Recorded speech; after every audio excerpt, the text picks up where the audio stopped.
Anasema Ibn Taymiyyah rahimahullahu ta'ala, faman dhanna annahu ya'khudhu min alkitabi was-sunnah,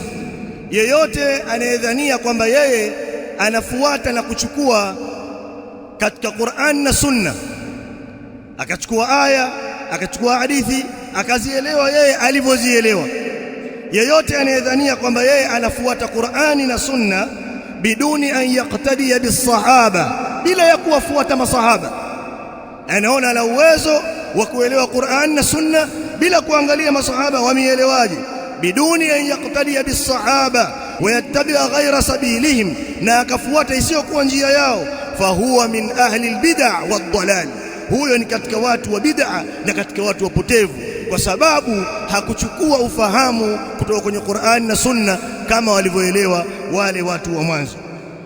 Al-Imamu Ash-Shatibi rahmatullahi alayhi anasema, yajibu ala kulli nadhirin fi ad-dalil, ni wajibu kwa mtu yoyote anayechunguza na kufuatilia dalili ash-shar'i ya kisheria, muraatu ma fahima minhu al-awwalun, kuchunga vile walivyoelewa wale watu wa mwanzo.